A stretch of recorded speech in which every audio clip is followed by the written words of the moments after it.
Assalamualaikum warahmatullahi wabarakatuh. Bertemu lagi dengan saya, Natalia, di podcast PLP UNES. Saat ini kita kedatangan tamu Mbak Heni Isniati. Beliau adalah PLP ahli muda di Laboratorium Ilmu Kesehatan Masyarakat, sekaligus sebagai supervisor mutu ya Mbak ya, di Laboratorium Kalibrasi FIK UNES. Nah, kita saat ini berbincang-bincang tanpa masker karena kita sudah rapid antigen dan hasilnya sudah negatif. Ada beberapa hal yang ingin saya tanyakan, mungkin pemirsa juga ingin tahu. Saat ini kita akan berbincang masalah sistem informasi geografis terkait dengan pandemi COVID-19. Nah, SIG itu apa sih Mbak?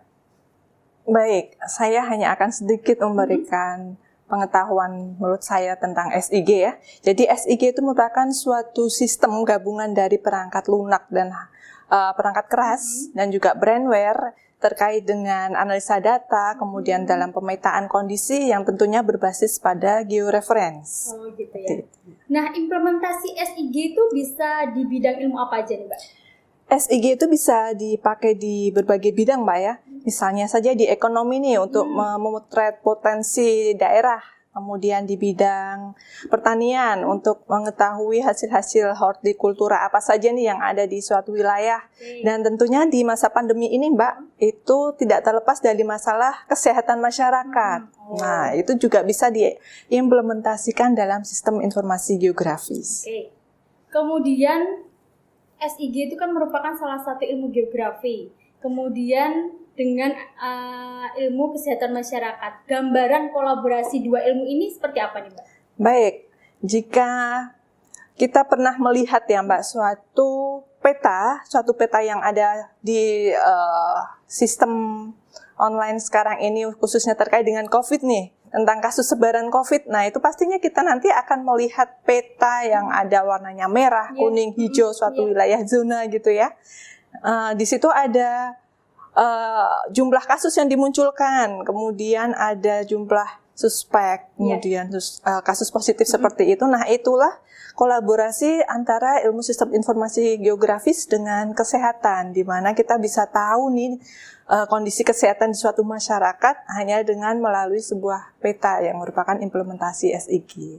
Begitu. Oke, kemudian ini merupakan hasil penelitian Mbak Heni ya, hasil penelitian Mbak Heni di meraih gelar masternya ini. Nah, apa yang membuat Mbak Heni tertarik mengambil tema tersebut? Kemudian metode penelitiannya gimana nih Mbak? Baik, ini terkait dengan penelitian yang saya lakukan ya Mbak. Jadi saya mengambil judul Analisa Spasial Sebaran Kasus COVID di Kabupaten Batang. Kemudian yang melatar belakangi saya adalah sebagai PLP tentunya kita ingin berkontribusi dalam masa pandemi ini, yaitu dengan memberikan sebuah data ke masyarakat yang mudah dipahami, mudah diterima dan juga menarik bagi masyarakat kaitannya dengan kasus COVID yang ada di sekitar kita.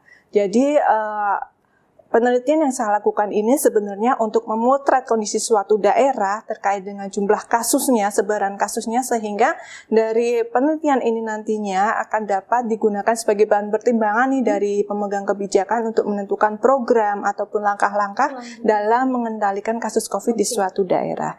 Nah, bicara tentang metode nih Mbak, metode ini yang saya gunakan ini sebenarnya semuanya data yang saya peroleh berbasis online, baik itu dari BMKG, kemudian Dinas Kesehatan, dan juga dari Satgas COVID. Di musim pandemi ini kan serba ada keterbatasan ya, keterbatasan mobilisasi, kemudian kita nggak boleh memasuki suatu daerah apalagi yang kasusnya lagi banyak. Jadi kita pun sebagai laboran juga harus kreatif, harus pandai-pandai mencari peluang gitu ya, tetapi juga tetap berinovasi sehingga kita memanfaatkan data online yang ada. Ya.